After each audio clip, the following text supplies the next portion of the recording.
Bonsoir à toutes et à tous. Nous sommes ce soir à l'Estive, à Scène nationale de Foix et de l'Ariège, pour ce que nous avons intitulé l'Estiversaire, un rendez-vous que nous organisons au mois de mars chaque saison pour échanger avec les habitants, avec les publics, avec tous ceux qui veulent dialoguer avec nous au sujet du projet artistique et culturel de l'Estive. Ce soir, nous sommes donc à distance, ne pouvant vous accueillir physiquement à l'Estive. Et c'est donc d'autant plus important pour nous de vous parler, de vous adresser ces mots ce soir et aussi ces musiques, puisque nous avons des musiciens invités et des artistes invités qui vont pouvoir participer à cette soirée. Et nous voulions, avec cette rencontre, aussi pouvoir répondre à des questions s'il y en a. Donc on n'a pas pu enregistrer... nous n'avons pas pu faire un direct de cette émission, mais finalement, nous l'avons enregistrée. Donc, nous sommes évidemment à vos dispositions. S'il y a des questions, vous pouvez nous les envoyer à l'adresse estiversaire@lestive.com, également via notre page Facebook ou notre chaîne YouTube. Ce soir, je serai donc accompagnée par les artistes Rodrigue Bervouette, Astrid Catala, Dé de Cabal, Joël Grard, Maxence Desoiseaux, Marion Musac, Julien Vitecoq et également la rédactrice en chef de la Dépêche du Midi Ariège, Béatrice Dilly, qui nous rejoindra en fin d'émission pour dialoguer avec nous. Je suis aussi entourée de l'équipe de l'Estive, puisque ce rendez-vous l'Estiversaire, c'est une initiative collective où chacun contribue à son endroit à la bonne tenue de cette soirée. Également l'équipe One Shot Vidéo qui réalise cette émission et que je remercie d'être partenaire également de cette émission. Je remercie également Nicolas Vlerick qui représente la mairie de Foix et qui est là ce soir avec nous. Ainsi que le bureau de l'association l'ADACFA qui porte l'Estive. Voilà. Je voulais aussi commencer cette soirée en saluant le chef Didier Lamotte, qui est partenaire fidèle de l'Estive. Didier Lamotte, c'est un chef bien connu à Foix qui dirige le restaurant Le Phébus, délicieux restaurant. Et en l'invitant ce soir, nous sommes aussi en pensée avec tous les gens, tous les professionnels qui travaillent dans la restauration et avec qui, évidemment, nous sommes solidaires. Didier Lamotte, vous l'avez peut-être vu déjà sur cette vidéo où il décrit la recette de ce cocktail, le cocktail estiversaire à base de gariguette et de sirop de thym, donc un cocktail pour célébrer l'arrivée du printemps. Et vraiment, il est délicieux. Vous pouvez le réaliser chez vous. Donc, je vous invite à regarder cette vidéo si vous ne l'avez pas encore visionnée. Ça se réalise, je crois, en peu de temps, Didier. En tout cas, c'est absolument délicieux et on trinque à votre santé ce soir. Et on espère vraiment vous retrouver bientôt à l'Estive. Alors, cette façon de trinquer avec vous à distance, c'était aussi remettre, bien évidemment, la convivialité au cœur de cette soirée, même si on est à distance. Alors la convivialité, c'est une dimension à laquelle nous tenons beaucoup à l'Estive. C'est une dimension des lieux culturels, des théâtres, qui sont des lieux de vie. Et ça fait partie aussi du projet, évidemment. Mais aujourd'hui, cette convivialité, elle est mise à mal. Elle est même brandie parfois comme une menace sur laquelle on justifie la fermeture des lieux culturels. Et cela, ça pose problème pour moi parce que je crois que d'abord, un théâtre, un cinéma, un musée, ce qu'il propose, et c'est sa mission principale, c'est l'accès aux œuvres, c'est la rencontre avec les artistes, c'est permettre à chacun, individuellement, de venir faire l'expérience de rencontrer une œuvre ou des œuvres, d'être ému et donc d'être bougé à l'intérieur, d'être mis en mouvement. Et ça, c'est extrêmement précieux. C'est pour cela que l'on travaille. Ce n'est pas que pour la convivialité, bien évidemment, même si c'est un plaisir évidemment d'associer des moments de convivialité à la programmation. Alors, je tenais à le dire ce soir, c'est pour cela aussi que nous sommes là ce soir, pour parler du projet artistique et culturel de l'Estive et des démarches artistiques, des artistes que nous invitons. C'est cela qui nous importe, c'est pour cela que nous travaillons, c'est cela qui donne du sens à notre action. Voilà. Je voulais aussi, pour commencer, vous redire que L'Estiversaire, c'est un moment qu'on a initié en mars dernier pour parler du projet artistique et culturel de l'Estive, se nourrir aussi des suggestions qui nous sont faites, des commentaires des publics, répondre aux questions. C'est un moment qui s'est trouvé impacté de plein fouet par la première fermeture, en fait, qui était une réduction de jauge, plus exactement, le 13 mars dernier. Donc ce soir-là, nous devions accueillir une pièce de Dede Cabal, qui est artiste associé à l'Estive, et nous avons dû ce soir-là renoncer à accueillir le public dans la salle, puisque nous avions dépassé la jauge autorisée, et la décision était tombée dans la journée. Donc effectivement, on s'est trouvé face à cette situation où nous devions tout simplement annuler la représentation. Nous avions toutefois maintenu le rendez-vous avec le public. Et c'est vrai que cette date du 13 mars 2020 restera vraiment gravée dans nos mémoires comme une date extrêmement difficile, douloureuse, et qui marquait le début aussi d'une année très très complexe à gérer. Alors une année complexe à gérer, certes, une année qui nous a permis aussi de réaliser des choses qu'on n'aurait jamais imaginées, une année qui nous a mis au défi, en fait, de transformer nos pratiques, de lâcher un certain nombre d'automatismes qu'on avait, qui nous a permis peut-être de nous renouveler, en tout cas de rester extrêmement actifs, mobilisés. Je veux dire qu'à l'Estive, comme partout ailleurs dans les théâtres, en tout cas tous ceux que je connais, l'activité ne s'est jamais arrêtée. L'activité artistique, elle se poursuit sur les plateaux, elle se poursuit partout où c'est possible. Et actuellement, c'est encore possible, heureusement, dans les établissements scolaires, par exemple. Mais c'est vraiment voilà, une année qui nous a donné beaucoup de défis.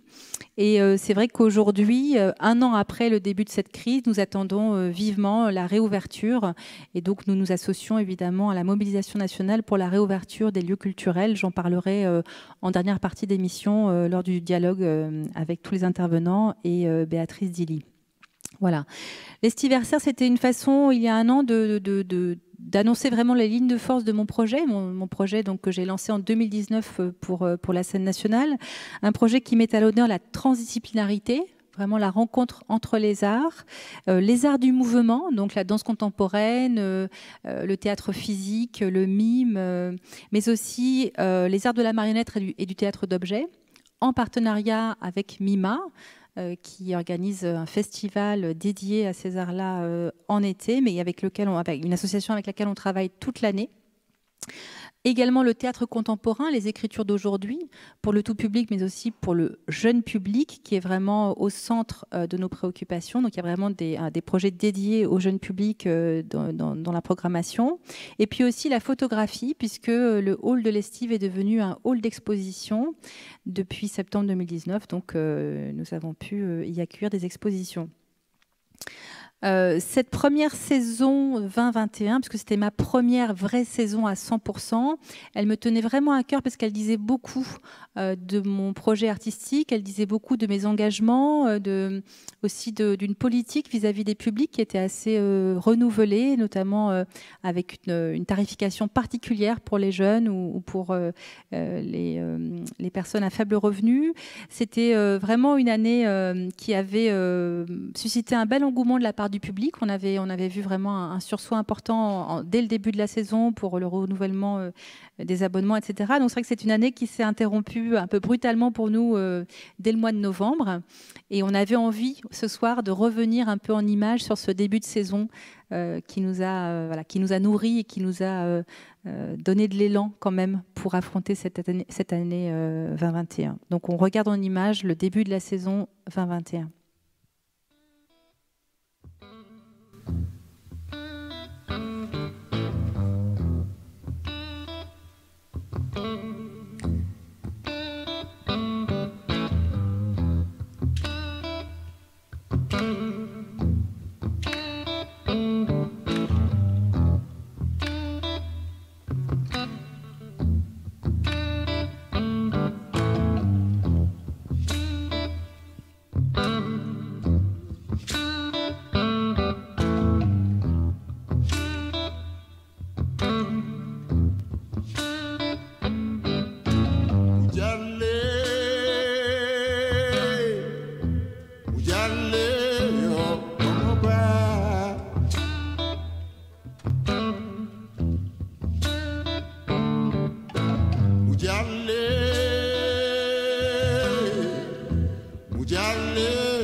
La saison 2020-21, c'était une saison prévue avec 45 spectacles et 110 rendez-vous publics, donc représentation, mais aussi café littéraire et conférences, débats.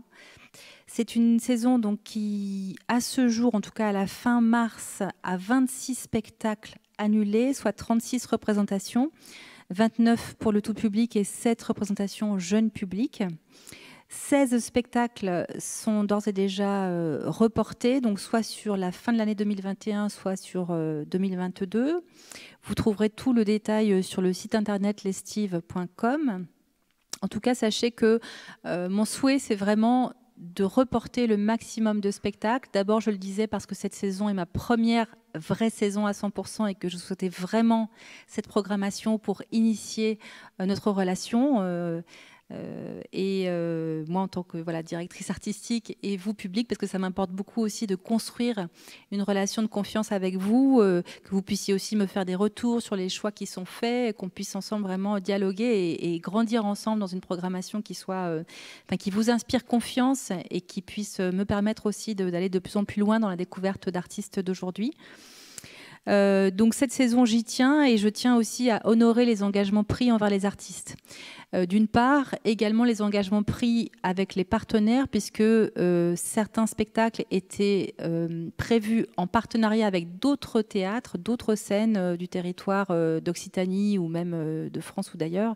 Et donc, lorsque l'on reporte un spectacle, il faut qu'on se retrouve tous encore une fois autour du projet pour redessiner une tournée cohérente, qui soit cohérente pour les artistes, qui soit aussi cohérente pour nous dans la tournée, dans les dates qui se coordonnent. Donc l'année prochaine, dans les mois à venir, il y aura évidemment beaucoup de reports de cette saison, également beaucoup de nouveautés, puisque vous le savez, une programmation, ça se pense très en amont. Et donc il y a déjà beaucoup de créations, notamment qui sont prévues pour la saison prochaine et qui viendront donc s'ajouter aux spectacles reportés de cette saison. La réponse aussi que nous avons apportée cette année à ces annulations en chaîne, c'est d'avoir une programmation additionnelle qui puisse se loger là où c'était encore possible, en l'occurrence dans les établissements scolaires. Donc nous avons programmé 2 spectacles en fin d'année, donc en décembre. L'un dans les écoles primaires, c'était des Rêves dans le sable, et de la compagnie de Lorraine Biorel, et l'autre qui était Au nom du Père, un spectacle qui a joué dans les classes en collège de la compagnie d'Ahmed Madani. Donc au final, on a fait 28 représentations supplémentaires au mois de décembre, ce qui était tout à fait inattendu et qui a été extrêmement apprécié par les enfants, par les jeunes. Ça a été un vrai cadeau de fin d'année. Également, nous avons programmé un concert qui n'était pas prévu, qui réunissait 11 musiciens d'Ariège et d'ailleurs, qui s'appelle On vous invite. Et comme on n'a pas pu le présenter au public le 15 décembre comme nous le souhaitions, eh bien nous l'avons filmé. Et aujourd'hui, il atteint près de 2000 vues sur Internet. Donc nous sommes ravis que ce concert ait rencontré le public via les réseaux, via Internet. C'est évidemment déjà ça. Je vais maintenant dialoguer avec Marion Musac, qui est une artiste associée à l'Estive depuis mon arrivée. Donc Marion, qu'on a découverte avec son spectacle Let's Folk en janvier 2020. Bonsoir Marion. Et qui devait revenir au mois de mai, travailler en atelier avec des amateurs autour de ce spectacle Let's Folk. Et vous le savez, aujourd'hui, c'est interdit de faire des ateliers de danse, même avec des amateurs. Et donc, l'idée qu'on a eue, c'est déjà d'anticiper sur la saison prochaine en transformant ces ateliers en ateliers de création, puisque ton prochain spectacle, Marion, va associer des professionnels et des amateurs au plateau. Et donc de déjà commencer un petit peu à répéter, on va dire, à créer ce spectacle qui sera donc unique, puisqu'il sera avec des amateurs d'Ariège, et que l'on découvrira donc sur scène l'année prochaine. Tu peux nous en dire un peu plus ? Oui, alors en fait, ce spectacle a déjà été créé à Toulouse, donc tu as pu le voir en février dernier au Théâtre de la Cité à Toulouse. Donc on peut déjà dire qu'on a eu de la chance de pouvoir créer ce spectacle dans les conditions qu'on connaît, que tu viens un peu de décrire. Et la particularité de cette pièce chorégraphique, c'est de partager le plateau avec effectivement des amateurs et des professionnels et une musicienne, donc en live sur le plateau, donc 14 personnes au plateau. Sur la thématique, comme son titre l'indique, la thématique de l'étreinte. Voilà, donc il y a une scénographie qui est signée par Emily Five, que vous avez déjà peut-être vue lorsqu'on est passé à l'Estive avec le projet Let's Folk. En fait, je travaille avec la même équipe depuis maintenant quelques années. Et puis effectivement, on devait reprendre sous forme de petites capsules en mai-juin des petits extraits de Let's Folk avec un public ariégeois. Et puis on s'est dit qu'effectivement, ce serait peut-être une meilleure idée que de passer du temps à rencontrer peut-être ces mêmes personnes, mais pour un projet à venir, c'est-à-dire peut-être en début de saison prochaine, d'ouvrir avec le projet Étreinte. Voilà. Et je trouve ça formidable. En tout cas, merci d'avoir rebondi comme ça sur cette idée. Et pour vous donner envie de rejoindre ce projet, on va maintenant regarder des images de Étreinte.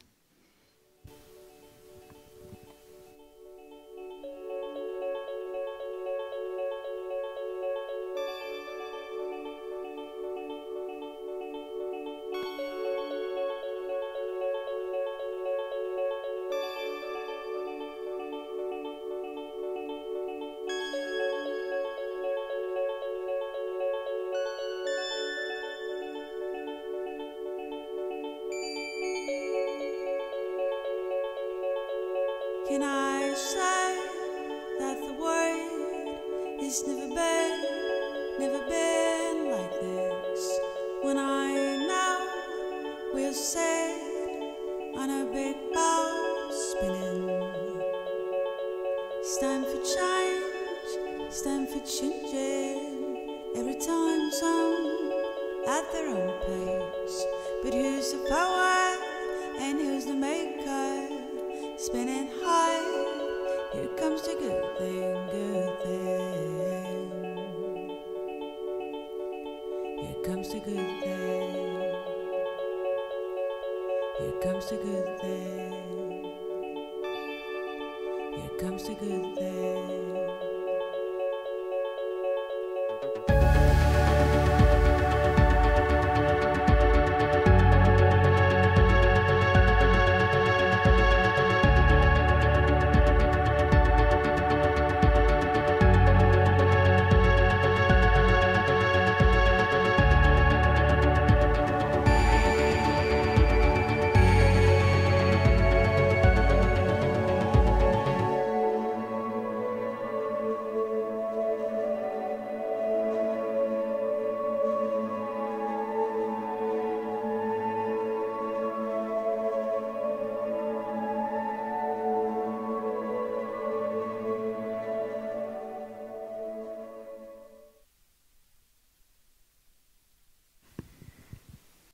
Donc c'était Étreinte, quelques images glanées au Théâtre de la Cité à Toulouse, donc avec une première équipe qui a créé ce spectacle avec tes danseurs professionnels. Donc on le voit, des adultes, mais aussi une ou deux enfants, je crois. Oui, alors en fait ça c'était la version de La Rochelle, à la coursive à La Rochelle, mais c'est pas grave.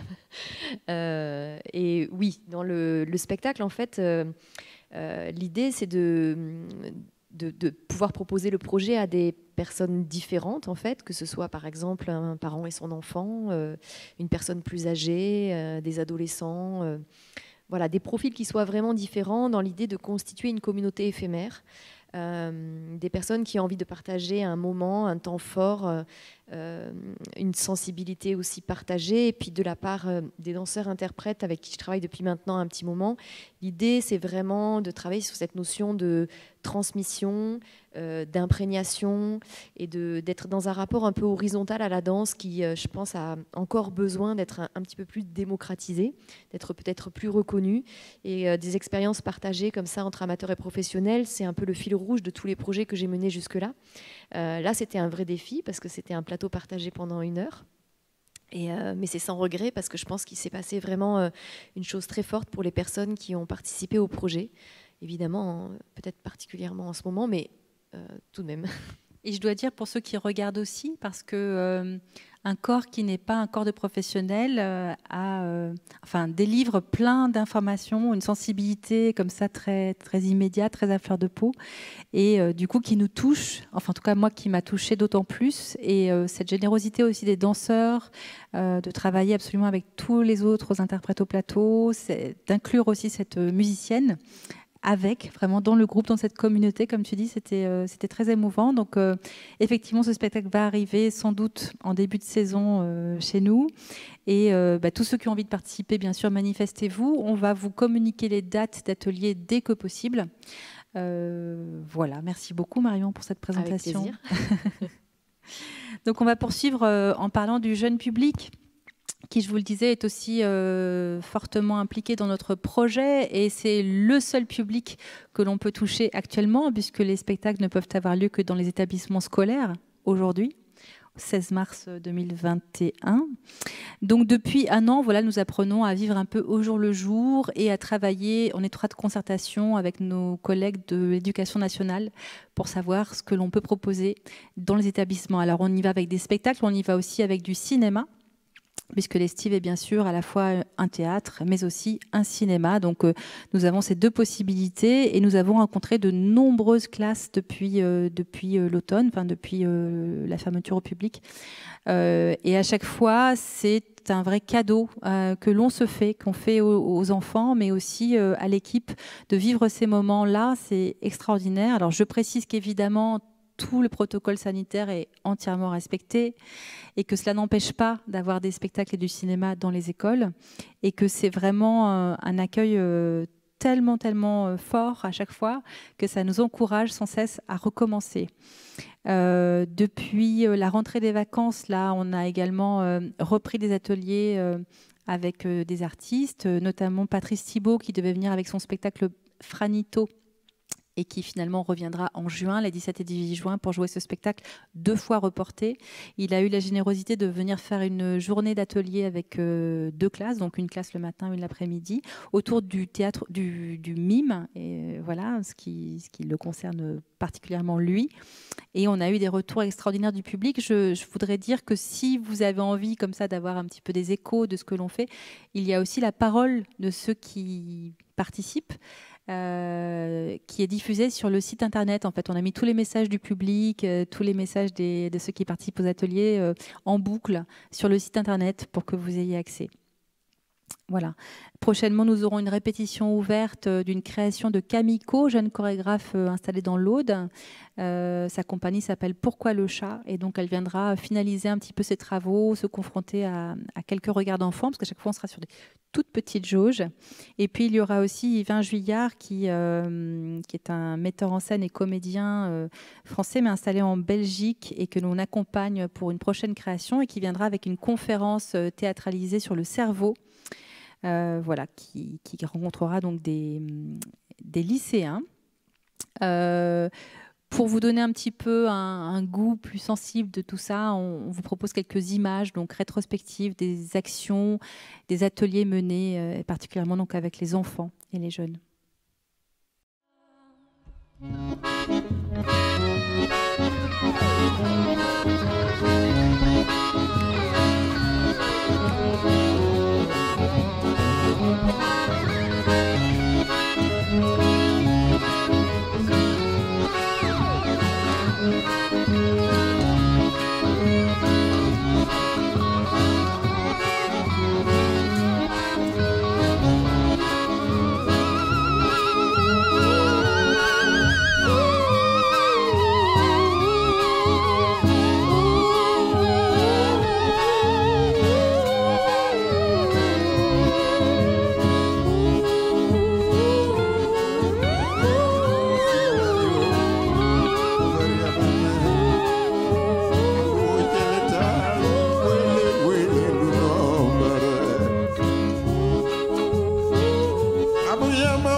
Quand je danse avec toi, qui que tu sois, qui que tu sois. Quand je danse avec toi, qui que tu sois, qui que tu sois. Quand je danse avec toi, qui que tu sois, qui que tu sois. Quand je danse.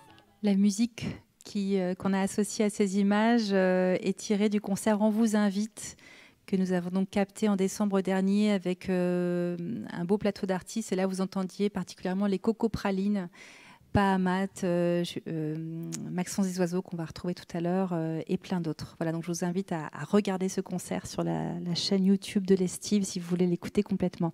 Et donc, c'est Julien Vitecoq qui vient de me rejoindre. Donc, Julien, tu es également artiste associé à l'Estive. Et tu interviens à la fois avec ta compagnie, Krita Compagnie, compagnie de cirque, mais aussi en tant que musicien avec le groupe Jour, et également en tant que photographe. Donc on a eu la chance d'avoir une exposition de 3 ou 4 séries, je crois, de photos de toi l'an dernier déjà. Ouais. Et puis on a initié depuis quelques semaines là maintenant un projet justement autour de la jeunesse ariégeoise, dont on voit déjà quelques portraits défilés. Donc un projet qui se construit vraiment au fil du temps, avec la rencontre aussi de différents jeunes un peu partout. Alors tu es là cette semaine justement pour faire des portraits. Comment ça se passe ? Alors cette semaine, le principe de ces rencontres photographiques, c'est que je me laisse guider en fait par des jeunes de différents. Hier c'était avec des jeunes, les photos que vous venez de voir apparaître, c'était avec des jeunes de la mission locale. Et ce qu'on leur a demandé, c'est qu'ils m'emmènent dans un endroit, 2 fois, ou des alentours dans lequel ils ont des souvenirs, où ils ont vécu des choses qu'ils ont envie de partager avec moi, quoi. Donc une fois qu'on est à cet endroit-là, moi, j'essaie d'inventer un portrait, de les mettre en image et de les photographier dans cet endroit. Donc j'adore, quoi. À chaque fois, on a 1 heure pour se rencontrer, qui me parlent un peu d'eux, et j'essaie de mettre leur corps en scène. On a vu une jeune là, qui était qui voulait m'amener dans les jeux parce qu'elle s'était amusée là quand elle était petite. On l'a suspendue par les pieds. Voilà, cette photo-là. Voilà, ça se passe comme ça. Et donc je fais tout en argentique. Voilà, là, les photos qu'on voit, c'est des tests que j'ai fait des tests. Mais voilà, les photos, tout est fait avec un Hasselblad en format moyen, en argentique, et on fera une exposition quand on pourra. Exactement. À la réouverture de l'Estive. Alors, ce qu'on peut préciser, c'est qu'en effet, le point commun à tous ces jeunes, c'est qu'ils habitent à Foix ou en Ariège, en tout cas qu'ils choisissent un lieu de prédilection pour eux, pour t'emmener les photographier sur ce lieu, que ces jeunes, ils viennent d'horizons très différents. Il y en a qui viennent du CFA, du lycée de Foix. Certains ont répondu à une étude menée par des universitaires actuellement sur la culture à Foix et sur le territoire de Foix-Varilhes. Donc voilà, c'est vraiment des groupes de jeunes qu'on a contactés comme ça par différents biais. Également des jeunes de l'ADAPI, des jeunes en situation de handicap qui sont résidents à l'ADAPI et qui se trouvent évidemment privés de toute sortie depuis maintenant de nombreux mois. Et donc on est allé les rencontrer. Tu as fait des très très belles photos. On n'a pas voulu vous dévoiler trop de portraits ce soir parce que bien évidemment il faut garder la surprise. Mais ce qu'on peut dire, c'est que la jeunesse, elle a envie aussi de montrer ces lieux de culture, parce que pour elle, en fait, c'est souvent les lieux. La culture, pour les jeunes, souvent, c'est très large, en fait. C'est évidemment pas que la création contemporaine, c'est aussi leur paysage, c'est aussi leurs repères dans une ville. Ouais, il y a un vrai échange là qui se passe. Enfin, pour moi, il y a un vrai travail de mise en scène et un vrai travail artistique qu'on fait ensemble, dans le fait de réfléchir du coup ensemble à comment on va inventer cette image ensemble. Et voilà, ouais, ils sont super heureux de me faire découvrir leur région, quoi. Et voilà, là, il y a la nature autour, enfin, voilà, je trouve pour moi c'est super intéressant de faire ça, quoi. Et après, du coup, j'imagine que quand on va aussi revenir nous répéter notre spectacle, ou si on fait une ouverture de présentation de travail, moi je suis en contact avec eux, donc c'est des gens qui vont pouvoir venir nous voir. Enfin, pour moi, ça a vraiment du sens de faire. Enfin, juste, ça m'intéresse de rencontrer. Enfin, j'adore ça. Moi, je vis pour ça, quoi, rencontrer des nouvelles personnes. C'est vraiment un endroit d'échange, quoi. Oui, puis c'est certainement pas des jeunes qui sont familiarisés, on va dire, avec ce qu'on fait à l'Estive. Mais c'est une entrée, cette pratique comme ça que vous avez de faire des photos ensemble, parce que vraiment, comme tu le dis, ils sont vraiment participants, vraiment acteurs. C'est eux qui choisissent parfois leurs accessoires, ce qu'ils portent, les lieux, c'est eux aussi. Et donc, en tout cas, ça nous importait beaucoup, en effet, que ce projet rende compte aussi d'une diversité et puis qu'il puisse être visible dès que possible, alors à l'Estive ou ailleurs, hein, parce qu'évidemment, on a de nombreux partenaires avec qui ça pourrait se passer. Et je pense particulièrement au pôle collaboratif pour la jeunesse qui est en cours de construction et qui met aussi à l'honneur les jeunes et leurs propres initiatives. Et ça, c'est important de dire que nous les accompagnons, mais nous ne faisons pas à leur place. Et c'est aussi la démarche de cette expo photo, c'est qu'on fait avec eux. Et je trouve en effet qu'ils sont très très beaux. Enfin voilà, tous autant là enfin, tous ceux que j'ai vus, ils sont rayonnants en fait. Là, je commence à voir du coup un peu. C'est la deuxième fois que je viens. Peut-être il y aura une troisième. Et là, je commence à voir du coup toutes les images. Je commence à avoir une belle collection d'images. Et c'est vrai qu'il y a une énergie qui se dégage de ça là, qui est forte, quoi. Donc c'est formidable et effectivement c'est autant de personnes qu'on va pouvoir recontacter au moment où vous répéterez Assoul, qui est le prochain projet de la Crida Compagnie, qui va répéter déjà dès le printemps, là aux vacances de printemps à l'Estive, qui va se poursuivre jusqu'à la fin de l'année, qui sera créé en novembre prochain, à Foix mais aussi dans l'Aude, hein, dans le cadre des Pierres de Gué, donc en partenariat avec tous nos collègues des Pierres de Gué, et dans tant de cirques dans l'Aude aussi. Donc un projet qu'on attend avec impatience. Et puis entre-temps, il y aura aussi des projets avec Jour, donc projets musicaux qu'on va retrouver notamment cet été, mais il est encore un peu tôt pour vous donner des dates. Mais en tout cas, ça va venir. Voilà. Super. Merci beaucoup, Julien. Merci. Donc je le disais, les établissements scolaires aujourd'hui, c'est un peu le seul endroit où on peut présenter des spectacles et du cinéma avec un vrai public. Mais nous avons aussi des partenariats parfois qui peuvent donner lieu à des actions, notamment envers des personnes qui sont résidentes dans des lieux voilà, comme des lieux pour personnes en situation de handicap. Donc c'est le cas de l'ADAPI. Avec l'ADAPI, nous avions ce projet de faire des concerts de poche, des concerts de petit format pour des résidents, pour une dizaine de résidents à chaque fois, hein, donc c'est à chaque fois des tout petits effectifs, mais on n'est plus du tout dans la quantité aujourd'hui. Ce qui nous importe, c'est de garder ce lien avec les publics, de continuer à proposer aux artistes de travailler, d'aller à la rencontre des gens. Et donc ce projet, malheureusement, a été par 2 fois reporté à cause de la situation que nous connaissons. Et pour autant, les artistes, évidemment, eux, avaient préparé ces concerts. Donc, on avait envie de leur proposer de venir jouer ce soir un des morceaux qu'ils ont préparés. Donc, j'invite Rodrigue Bervouette et Astrid Catala à nous rejoindre pour interpréter un morceau qu'ils ont co-créé à partir de leur propre composition l'un et l'autre. Donc, d'abord, un texte de Sappho qui a été mis en musique par Astrid Catala et Gilangelo Gazzoli. Et puis, un titre qui s'appelle Belvédère de Rodrigue Bervouette. Et donc, de ces 2 morceaux, ils en ont fait un seul pour nous ce soir. Merci beaucoup, Astrid et Rodrigue. Merci.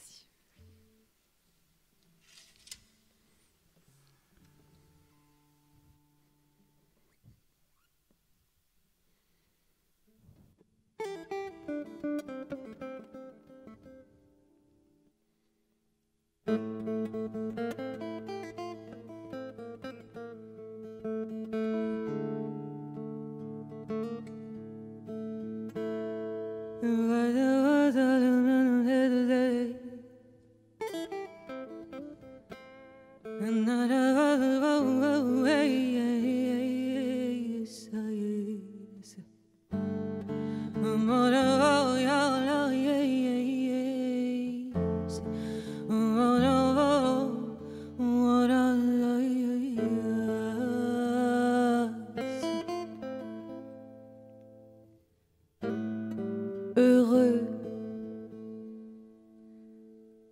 heureux, heureux, heureux, heureux, heureux, heureux.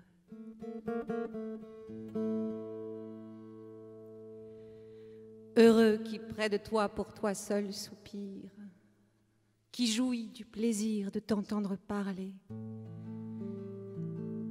qui te voit quelquefois doucement lui sourire. Les dieux dans son bonheur peuvent-ils l'égaler?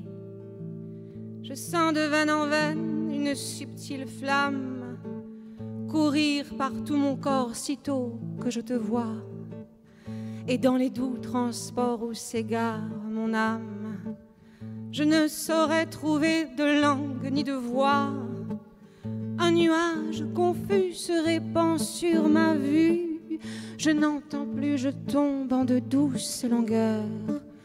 Et pâle, sans haleine, interdite et perdue. Un frisson me saisit, je tremble, je me meurs.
Qui près de toi, pour toi seul soupire, qui jouit du plaisir de t'entendre parler, qui te voit quelquefois doucement lui sourire. Les dieux dans son bonheur peuvent-ils l'égaler? Je sens de veine en veine une subtile flamme courir par tout mon corps sitôt que je te vois. Et dans les doux transports où s'égare mon âme, je ne connais de langue ni de voix. Un nuage confus se répand sur ma vue. Je n'entends plus, je tombe en de douces langueurs. Et pâle, sans haleine, interdite et perdue. Un frisson me saisit, je tremble, je me meurs. Heureux.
taiesa.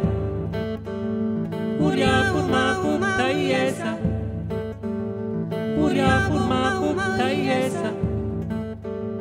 Uria purma pum taiesa. Uria purma pum taiesa. Uria purma pum taiesa.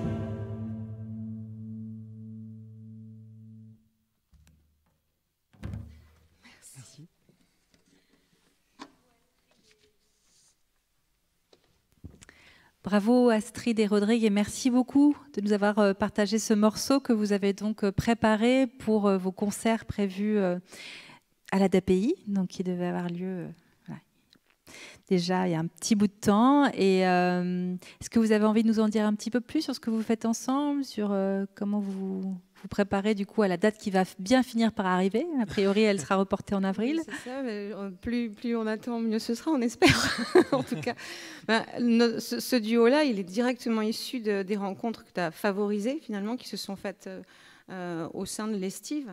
Et à partir de là, on essaie de voir comment, en effet, on peut mélanger son univers et le nôtre, et le mien. Je dis le nôtre parce que c'est vrai qu'on ne travaille pas forcément ensemble, mais là, du coup, c'est une façon de se réunir et d'inventer quelque chose. Et c'est vrai que c'est cette saison. Je pense que, en tout cas, je me dis qu'il faut inventer, même avec 25% de jauge, même avec des distances, même sous cloche. Moi, je veux bien jouer sous bulle. Il y a plein de choses à inventer. Et il faut le faire, il faut pouvoir arriver à le faire malgré tout. Donc oui. Jouons, trouvons les solutions pour s'immiscer partout. On peut s'immiscer. Je pense que c'est possible. C'est vrai que c'était paradoxalement, ça a été pour moi en tout cas une saison de rencontres à plusieurs reprises, notamment grâce à toi, en fait, grâce à l'Estive. Et voilà, donc on est très content de pouvoir quand même jouer, quand même s'exprimer et quand même faire ce qu'on sait mieux faire en fait. Voilà. Merci en tout cas. Merci beaucoup. Alors effectivement, le rôle d'une scène nationale, c'est de susciter des rencontres artistiques, c'est d'aider les artistes à suivre leurs projets, à leur donner les moyens vraiment de les réaliser. Donc le soutien à la création, c'est vraiment au cœur du projet de l'Estive. Et c'est vrai que cette année, parce que nous avons dû annuler une grande partie de la programmation, nous avons récupéré des moyens financiers pour aider les artistes à continuer à créer, à répéter, à faire des laboratoires de recherche, à faire des résidences de création sur le plateau. Donc on a eu finalement une année exceptionnelle de ce point de vue-là, et c'est un des points forts de cette année, c'est qu'on a pu vraiment augmenter considérablement nos aides aux compagnies, aux artistes. Ce sont 19 compagnies pour l'instant qui ont pu bénéficier de temps de plateau, donc pour des répétitions, des captations vidéo, des enregistrements ou des temps de recherche sur le plateau. Donc 19 compagnies sur l'année 2020. On a pris l'année 2020 comme un repère pour vous. Et ce sont 20 compagnies qui ont bénéficié d'apports en coproduction, donc vraiment de l'argent pour leur projet, à hauteur de 159 000 € au total, ce qui représente plus de 3 fois ce que l'Estive donne habituellement en coproduction aux compagnies. Donc c'est vrai qu'on a évidemment redistribué l'argent économisé sur l'absence de programmation en le remettant évidemment en circulation pour les artistes, au bénéfice des artistes et des compagnies. Donc sur ces 20 compagnies, 12 venaient d'Occitanie, et c'était important pour nous aussi d'avoir une démarche particulièrement solidaire envers les artistes et les compagnies d'Occitanie, et 8 venaient d'autres régions ou de Belgique. Voilà. Je vais maintenant inviter Det Cabal à me rejoindre. Donc Det Cabal, c'est un metteur en scène, un musicien, slammer, poète, que nous avons le plaisir d'accueillir en résidence depuis mon arrivée. Bonsoir Det. Det, tu arrives tout juste d'ailleurs de la gare. Merci beaucoup de nous rejoindre si vite. Merci. Comment vas-tu ? Ça va autant que possible, on va dire. Ça va, ça va. Bon. Alors, Dé, par exemple, tu fais partie des compagnies qui ont pu travailler davantage sur des projets de création cette année, puisque du coup, tu as eu pas mal de dates annulées, mais finalement, tu as été assez productif dans tes écrits, dans les projets que tu as pu continuer à développer. Donc, il y en a un qui s'appelle Spirale, qui verra le jour dans quelques mois, mais que l'Estive coproduit, et donc tu travailles dessus, sur l'écriture notamment. Est-ce que tu peux nous en parler ? Oui, Spirale, c'est une volonté de continuer à partir de la ligne qui a commencé à être tracée depuis 2015 hein, sur les thématiques autour des ce qu'on appelle aujourd'hui les masculinités, mais qui est plus que je dirais plus comme une espèce d'interrogation globale sur la façon dont moi, humain, je me suis construit dans ce monde-là et ce que ça veut dire et quelles sont les multiples entrées autour de cette fabrication. Et donc Spiral est une trajectoire de la suite de Fêlure, Le Silence des Hommes, qui a été créé en 2019 et qui a été joué ici, et qui est la suite de Fêlure et l'avant-partie du spectacle d'après, et une partie un film du spectacle d'après, et une partie encore plus un film du spectacle d'après. Donc voilà, c'est une marche supplémentaire. Et ce qui m'a un peu frappé, j'ai un peu fonctionné comme je fonctionne toujours, d'écrire beaucoup, et puis à un moment tout poser un peu comme sur une espèce de grande toile et regarder la tête que ça a et interroger ce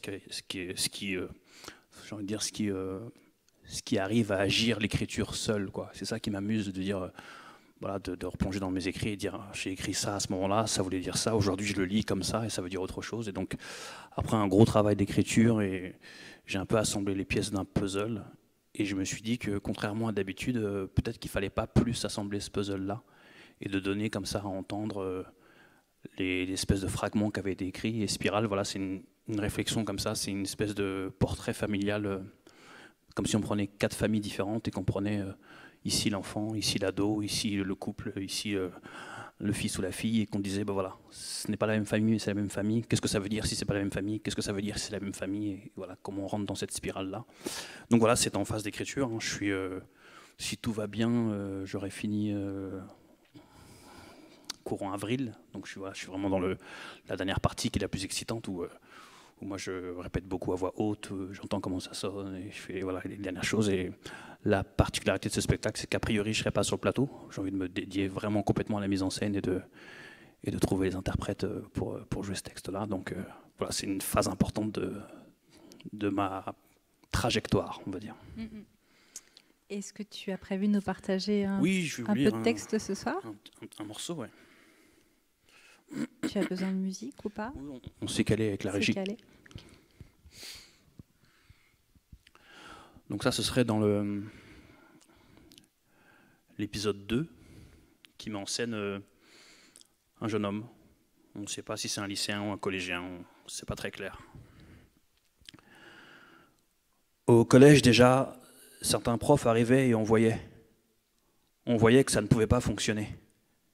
C'est comme si quelqu'un venait et nous disait « Excusez-moi, jeunes gens, votre prof ici présent n'est plus du tout en mesure d'assurer ses cours, mais comme nous sommes en sous-effectif, il n'a pas d'autre choix que de continuer à venir travailler. Est-ce que vous pouvez le prendre en charge, s'il vous plaît? Ce serait très sympa de votre part. » C'est comme si on nous le disait, mais personne ne nous dit rien et tout le monde fait comme si ça ne se voyait pas. Qu'est-ce qu'on peut faire, nous? Parce qu'au moins, si on nous demandait, on dirait « Oui, bien sûr, pas de problème » ou bien « Ça va pas, non, c'est pas à nous de faire ça. » Mais au moins, on pourrait dire quelque chose. Peut-être même qu'à la fin de la journée, quelqu'un viendrait nous dire « Merci pour tout ça ». Mais non, rien. On ne nous dit rien, et donc nous, on fait des teubés. Genre, on sent pas qu'il y a un problème. Et du coup, les profs, ça les vénère encore plus. Et comme nous, on nous dit rien, et comme c'est pas au programme, personne nous interroge dessus, et du coup, tout le monde se vénère. Nous, les profs, les parents, ensuite, tout le monde. Et après, on nous dit que notre lycée est assis sur une mine antipersonnelle géante et que ça peut exploser à tout moment. En vérité, si le dimanche soir, ça explose chez moi, quelle que soit la raison, le lundi matin, quand je me pointe au lycée, tout le monde ressent le souffle de l'explosion, c'est sûr. Et c'est pareil pour les profs. C'est pas parce que les explosions ont lieu ailleurs qu'on n'est pas balayé par le souffle de la déflagration quand vous revenez sur place. Ça paraît évident. On est entre humains. Les gens, on se sent. On n'est pas teubé, on est même souvent trop sensible à ça, alors on apprend à se camoufler. C'est important, la technique du camouflage. Le camouflage, c'est vrai, c'est tout un programme, vraiment. La plupart des potes avec qui j'ai grandi n'ont jamais rien su de ce qui se passait chez moi, rien. C'est beaucoup plus tard, à la piscine ou à la plage, que certains d'entre eux ont cru que j'avais des vergetures sur le corps. C'est fou, le camouflage. Parfois, c'est tellement fou qu'on ne sait plus vraiment ce qui est vrai, ce qui a eu lieu ou ce que notre cerveau a fabriqué par lui-même. Moi, de mon vivant, j'ai dû aller voir une médecin légiste. Son travail, c'est de lire ton corps pour savoir ce qu'il s'est passé. À partir de ce moment-là, moi, en lisant le certificat, j'ai compris plein de trucs sur l'imagination et la vraie vie. Quand ton cerveau ne veut pas, c'est ton corps qui se rappelle pour toi. Parfois, ça peut être un exercice éprouvant. Parfois. À l'examen clinique ce jour, on note une cicatrice brune ancienne linéaire de 4 cm de long, horizontale, en regard du haut de la vertèbre D7. Une cicatrice brune ancienne linéaire de 6 cm de long, horizontale, en regard du bas de la vertèbre D7. Une cicatrice brune ancienne linéaire de 8 cm de long, horizontale, en paravertébrale gauche, en regard du haut de la vertèbre D8. Une zone douloureuse alléguée entre la vertèbre D8 et D9 dont le sujet rapporte qu'elle est chronique et présente depuis plusieurs années, nécessitant des traitements antalgiques et anti-inflammatoires réguliers. Une cicatrice brune ancienne linéaire de 5 cm de long, horizontale, en regard du haut de la vertèbre D9. Une cicatrice brune ancienne linéaire de 10 cm de long, horizontale, en regard du haut de la vertèbre D10. Une cicatrice brune ancienne linéaire de 12 cm de long, horizontale, en regard du bas de la vertèbre D10. Une cicatrice brune ancienne linéaire de 14 cm de long, horizontale, en regard du haut de la vertèbre D11. Une cicatrice brune ancienne linéaire de 8 cm de long, horizontale, en regard du bas de la vertèbre D11. Un ensemble de cicatrices blanches anciennes, linéaires, horizontales, de 25 cm de long, parallèles entre elles, en regard de la jonction dorso-lombaire. Une zone douloureuse alléguée en regard de la zone épigastrique dont le sujet rapporte qu'elle perdure depuis le traitement de son ulcère gastrique il y a plusieurs années. Une cicatrice blanche ancienne, linéaire, de 4 cm de long, quasi verticale, en zone centrale du tiers supérieur de la face antérieure de la cuisse gauche. 2 cicatrices blanches anciennes, linéaires, de 4 cm de long chacune, quasi verticale, localisées à la face antérieure de la hanche droite. Une cicatrice brune ancienne, linéaire, quasi verticale, de 7 cm de long, localisée à la face antérieure d'une hanche droite. Une cicatrice blanche ancienne de 2 cm de long au bord interne de la limite inférieure du tiers supérieur de la face antérieure de la cuisse gauche. Une cicatrice blanche ancienne de 2 cm. Une cicatrice blanche ancienne linéaire horizontale de 5 cm. 2 cicatrices brunes anciennes linéaires de 6 cm de long chacune. Un ensemble de cicatrices brunes anciennes linéaires horizontales, parallèles entre elles de 18 cm de long sur 12 cm de haut en regard de la zone centrale de la hanche gauche. Le reste de l'examen clinique est strictement sans anomalie ce jour. C'est comme ça que j'ai avancé chaque jour. Sans anomalie ce jour. Un jour après l'autre.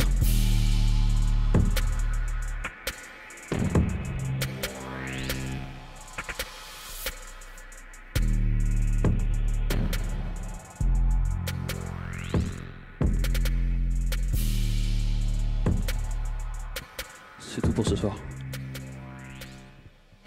Merci beaucoup. Je sais que c'est pas facile de dévoiler comme ça un simple morceau d'une œuvre en cours de construction. Alors merci beaucoup pour ce partage. On retrouve ton écriture très à vif. Je voulais dire que ton disque aussi est sorti des Apprendre. On n'a pas vraiment eu le temps d'en parler à l'Estive. Alors je vous le dis, si vous avez envie d'écouter ce disque, vraiment allez-y. Je ne sais pas comment. Est-ce qu'il est disponible partout? Il est disponible en ligne sur les plateformes de streaming et de téléchargement. Et en physique, il est disponible à l'Estive. Oui, c'est vrai. On en a à l'Estive. Quand on a la chance de me croiser masqué, capuché, quand je me déplace.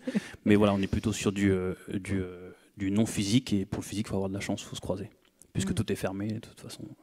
Voilà, et juste signifier que Désapprendre, la particularité de ce disque, c'est que je suis parti des textes de la pièce Fêlure, le silence des hommes, pour en construire des morceaux, et j'ai ajouté d'autres morceaux pour faire une espèce de spectacle audio bis de ce spectacle-là. Ouais, Fêlure, c'est un vrai gisement de plein de matières que tu peux ensuite transformer, développer. Oui, c'est comme ça que je fonctionne avec le texte, enfin toute la matière, de dire voilà, moi il y a des choses que je sais faire, des choses que je sais pas faire. Je suis un piètre constructeur, tu mets des bouts de bois, des clous, je vais être perdu, mais dès qu'il y a des mots et un peu de son, j'ai l'impression qu'avec peu de mots et peu de son, je peux fabriquer plein de choses différentes, et c'est ce que je m'amuse à faire. Alors tu es aussi à l'Estive pour mener un projet avec un groupe d'hommes, un groupe de paroles d'hommes. Je ne sais pas si ça porte vraiment un titre. En tout cas, c'est un projet donc, qui est issu aussi de ta présence en tant qu'artiste associé et du fait que tu aies joué ici Fêlure, mais avant ça déjà, ta conférence slamée sur les masculinités, justement. Et donc, à l'issue de ce concert-là, tu avais proposer à ceux qui voulaient te rejoindre dans ce groupe de venir participer à ce groupe de parole. Alors, qu'est-ce que tu peux nous en dire? Je sais que tout ce qui est dit est confidentiel, mais voilà, qu'est-ce que tu peux nous en dire? Je peux effectivement pas dire grand-chose, si ce n'est que c'est le principe était assez simple, de partir de la conférence telle qu'on l'avait jouée ici, de dire si certains d'entre vous ici présents se considérant comme des hommes et ayant envie de travailler ces questions, ont envie de se regrouper pour échanger, réfléchir, discuter, c'est possible. Et donc ça l'a fait.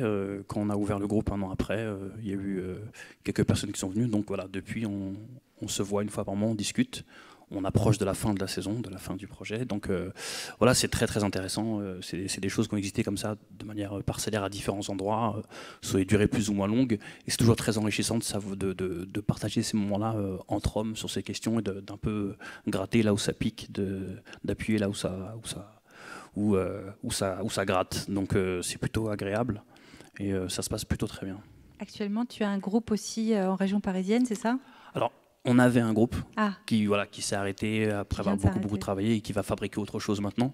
Il y a aussi un moment où moi, faut que le projet se réinvente et il ne faut pas que je sois forcément la base du projet aussi. Donc ce projet qui existait depuis 6 ans maintenant s'est arrêté il y a peu, après qu'on ait discuté de dire bon, il faut fabriquer autre chose. Donc voilà, chacun continue, on va continuer à se voir peut-être, mais voilà, pour moi c'est aussi important de toujours réinventer les formes et de toujours continuer à réfléchir parce que surtout sur ces questions-là, si on a l'impression d'être arrivé, c'est qu'on s'est planté, donc on continue à chercher. Mais ce que tu me disais, c'est que travailler avec ce groupe d'hommes en Ariège, finalement, c'était plein de résonance avec ce que tu vivais ailleurs. C'est ça qui est extraordinaire, c'est qu'effectivement, que je fasse ce travail-là en Guyane, dans le 93, ici ou ailleurs, il y a des choses qui résonnent vraiment très fortement et c'est assez palpitant et c'est en même temps troublant. Voilà. Comme quoi, il y a quelque chose qui nous fabrique au-delà du parcours, au-delà de l'obédience à une certaine idéologie, etc. Il y a plein de choses qui sont en commun et qui sont intéressantes à travailler et à mettre en partage. Donc c'est plutôt très, très, très, très enrichissant. Ouais.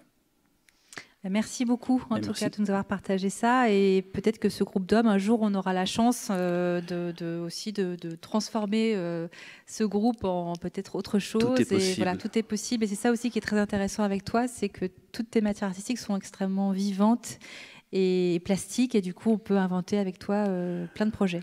Oui, et puis j'ai envie même d'ajouter que dans ce contexte-là, finalement, je ne suis pas inquiet sur la faculté de chacune à fabriquer autre chose, quoi, à fabriquer d'autres formes. Enfin, oui, il faut réinventer, il faut inventer à nouveau plutôt. Inventons à nouveau, cherchons.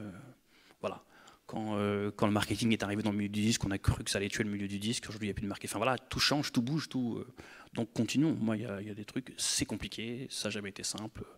C'est plus compliqué que d'autres. Et puis aussi, ça permet aussi de voir de se réinterroger soi sur sa place et sur son statut, quoi. C'est-à-dire que de croiser des gens qui sont plus en difficulté de vous, c'est de comprendre aussi la place qu'on occupe. De croiser des gens qui sont plus à l'aise que vous, c'est comprendre. Voilà, pour moi, il y a. Et j'ai envie de dire un truc. Voilà, moi, on est tous en train de se poser la question du monde d'après, etc. Et moi, j'ai envie de lancer une idée à toi, parce que tu es aux commandes d'un grand bateau. Mais j'ai envie de dire, peut-être qu'il faut arrêter de dire que telle troupe, tel artiste a besoin de répéter 4 mois, telle troupe, tel artiste a besoin de répéter 15 jours. Peut-être qu'il faut mutualiser, en fait. Peut-être qu'au lieu de prendre des budgets énormes pour des gens super connus, qui ont bonne presse, etc., et qui ont besoin de 3 mois de plateau, peut-être que ces gens-là, l'effort du monde d'après, c'est de dire, non, je vais prendre 1 mois le plateau, et les 2 autres mois, ce seront 2 autres compagnies qui vont le prendre. Peut-être qu'il faut inventer autre chose, déjà dans la manière de fabriquer les choses, et pour moi, c'est super important. Donc, on a eu plein de beaux discours. À un moment donné, il va falloir agir, et j'attends ceux qui vont avoir besoin de 4 mois de plateau et qui vont donc empêcher les petites compagnies de faire des spectacles. Il faut travailler différemment. Il faut déplacer l'exigence. Il faut fabriquer de l'humain, comme tout le monde le dit. Et ça se fait déjà en disant je ne vais pas répéter 6 mois parce qu'il ne faut plus faire ça. Parce qu'en 6 mois, je mobilise un théâtre pendant une demi-année. Je vais travailler 1 mois et je vais laisser la place pour d'autres. J'invite tout le monde à réfléchir. C'est ce que je fais aussi. Nous, à l'Estive, 4 mois de répète, c'est impossible. Hein parce qu'on a une seule salle pour y faire toute la programmation. Merci beaucoup. Merci.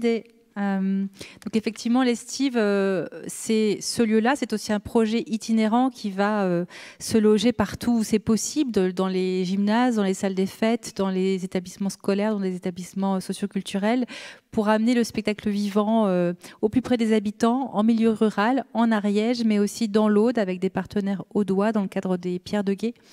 Donc c'est vrai qu'on n'a pas des moyens, on va dire, physiques énormes, mais par contre on a évidemment beaucoup d'envie et beaucoup d'énergie, et c'est vrai qu'on a des artistes aussi très divers, vous l'avez vu, des artistes associés, des artistes en résidence, des artistes qui ne font que passer en diffusion, mais qui tous en fait nourrissent le projet à un endroit, et c'est cette richesse-là, cette diversité qui fait l'Estive aujourd'hui, c'est ce à quoi on tient.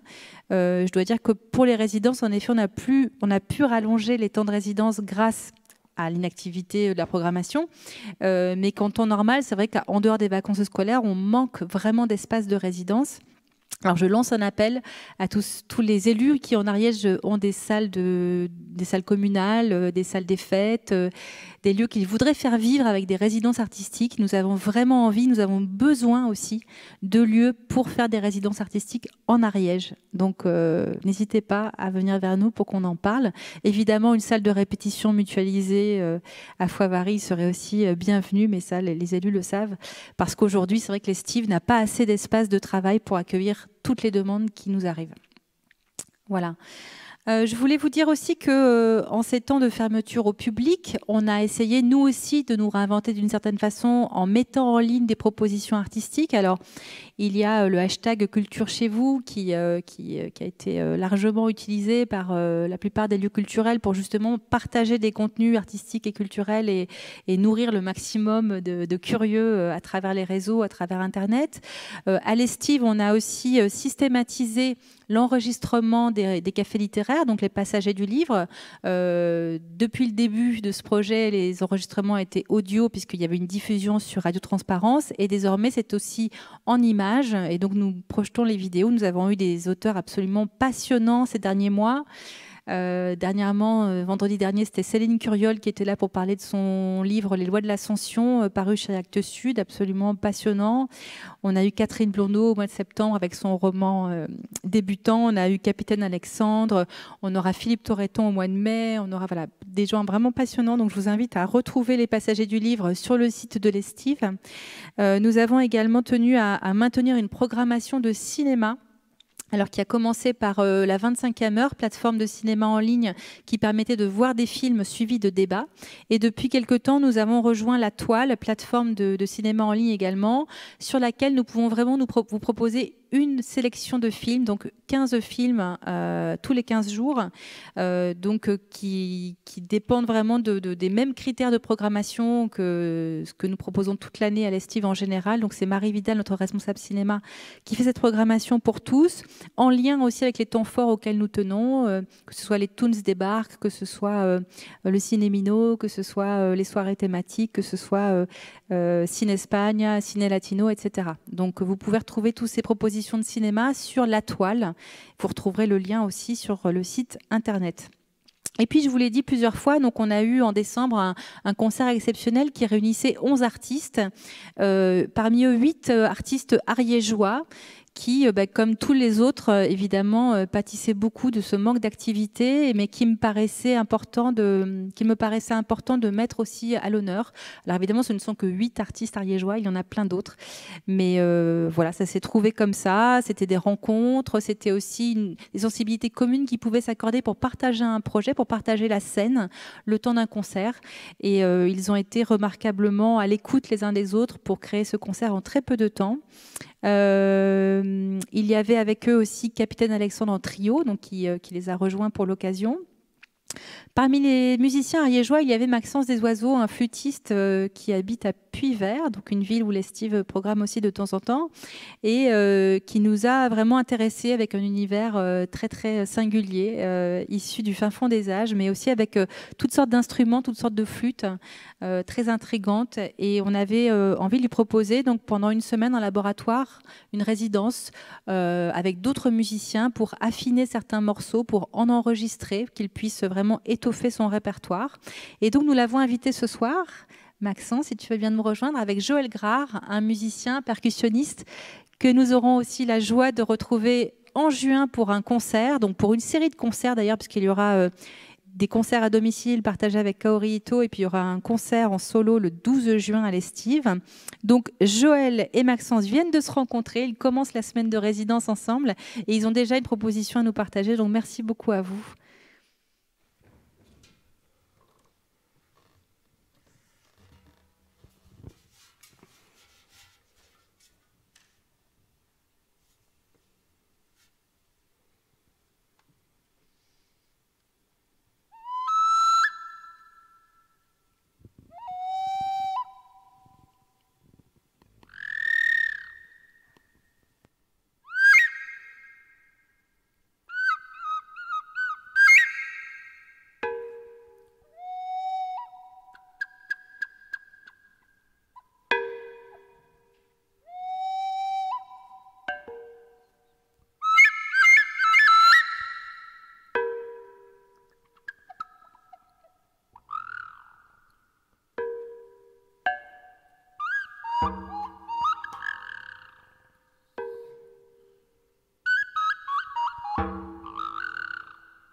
Merci beaucoup, Maxence, Joël, de nous offrir la primeur de votre duo, parce que c'est vrai que c'est une très très jeune rencontre.